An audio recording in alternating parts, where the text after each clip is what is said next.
Hello and welcome to the Crafty Corner. I don't know about you, but I've been having tons of fun this week playing with the Tim Holtz Paper Village die set. There have been some amazing makes over on Facebook and on Instagram. This is my take on how to do a tower for your paper village. The first type of tower that we're going to investigate is the tall tower. This one I stuck onto a church-like building. The second tower that I played with this week is a short tower that fits perfectly onto a little schoolhouse building. So, let's head over to the Crafty Corner.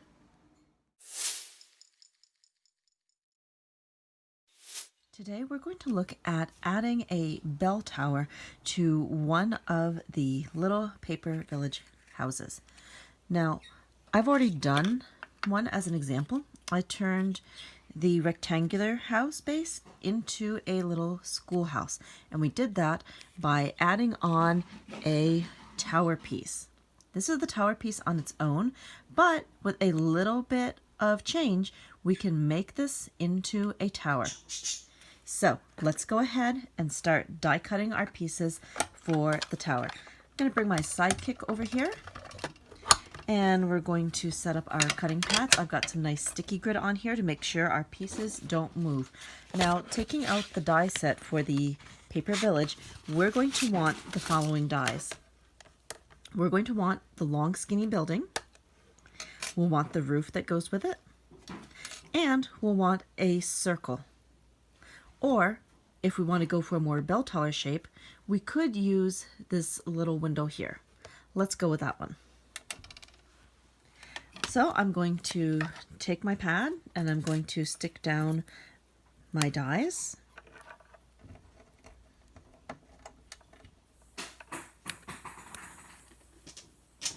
Then grabbing a piece of pre-cut Kraft paper, we're going to just put that right over the top, and we will run this through the machine.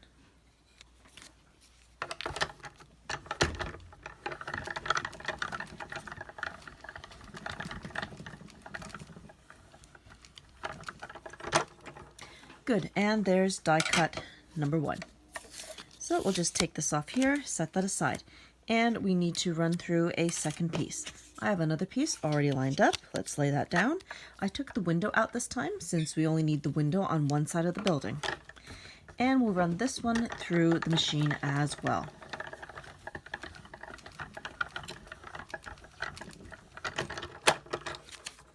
Last thing we need to do is set this aside, and we need to cut ourselves a roof piece. So just switching out the dies, putting our roof piece down, and I'll grab this since we still have some more paper left. Put that down, put our pads together, and send it through.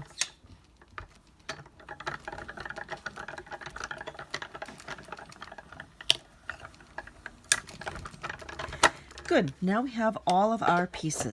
Now that we have our pieces cut, we can set aside the side kick for the time being, and we'll just take our pieces and set them aside.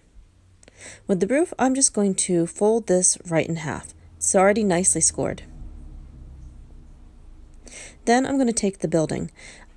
The creases on this came out really nicely, so I'm not going to worry about doing a second scoring, but you could score again with your remnant rub tool, which can help make the creases crease a lot easier. But mine are behaving nicely today, so we're just going to speed this part along and fold by hand.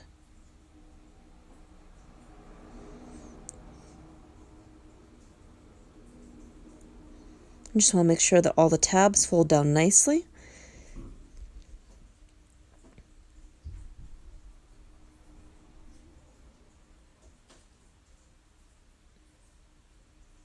Once all our tabs are folded, I'm going to grab some collage medium to glue the building together. Now, you definitely could use two-sided tape for this, but I like using the collage medium, and I'm not in a big hurry today. So we'll add a line of collage medium along one of the tabs.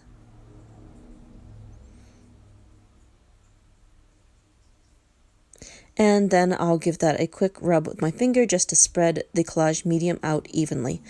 Then I'm going to pinch the sides together and wait about 30 to 40 seconds for it to dry. Drying time varies across locations. Okay, now that side is glued, let's glue the other side. And I'm just going to run a thin line of glue down here, smush that down with my finger, and again we'll put the sides together and I'll hold this for about 30 seconds to give it time to dry. Now that the pieces are glued, there are two ways we could go about attaching this to our building. As you can see, it's not going to fit like this. So I like to cut out a triangle along the front of the tower, the front and the back. Personally, I like to eyeball it. Then when I attach things, if it's not perfectly lined up, I can cover those unsightly gaps with some translucent grit paste. As you can see here, this one definitely had a gap, and I was able to fill that in with some glitter and grit paste since it wasn't perfect. Big gap in the back, but I'm a messy crafter. I don't mind. I can always hide with embellishments. But if we want to be precise, we could take the base that we're going to mount the tower on, and I would put it down like this over the tower, and then trace with a pencil so I have an exact triangle to cut out. Let's try it this way. I'm just going to line these up. I want to make sure that the roof meets the corners. I'll just grab a pencil and trace. And that gives me a pretty good idea of where I should start cutting. And again, I can do that to the back. Line up the edges with the roof and trace.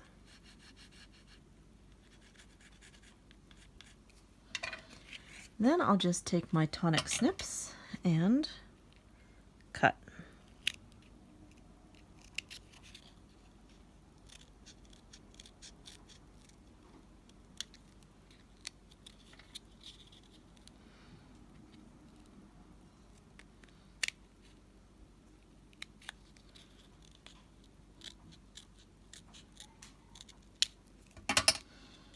And now, as you can see, we have two triangles cut away from the base. And we just slip that over the roof of the house, just like that. And it's totally okay if they're not perfect.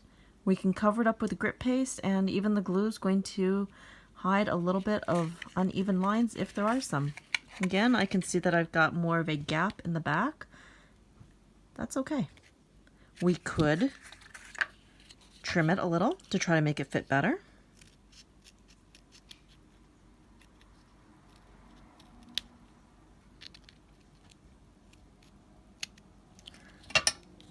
Or we can cover it up with grit paste later.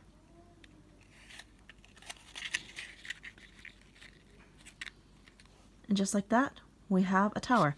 But let's finish this off just a little bit more. Let's go back and grab our collage paste. And we're going to add a little bit of glue to the top of the building, and we just stick on our roof. The thing about the tower is we've got several options. We could leave the tower nice and tall to make a church tower. Or we could take about ½ an inch off of the tower when we first make it and turn it into a smaller tower for a school building. For the short tower, the only thing that I'm going to do differently is I'm going to cut off more of the base. I'm going to be cutting about ½ an inch into the base of this tower, and we're just going to cut in a straight line all the way around in order to get a shorter tower. This one I'm just going to eyeball.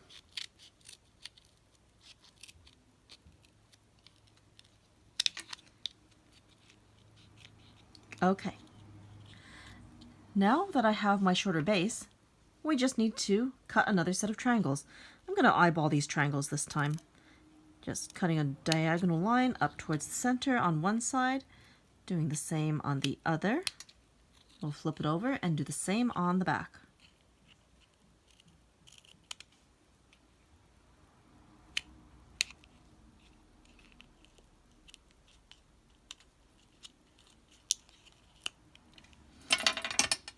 And there is our short tower, and how does it fit? Not bad. From here, I would glue down the tower and then add some translucent grit paste in order to hide the seams. And this is another simple way to play and add a different looking tower to your paper village. The possibilities are endless. I hope you enjoy this short little tutorial on how to put together your very own customizable tower for the buildings of your choice. And until next time, happy crafting. And until next time, happy crafting.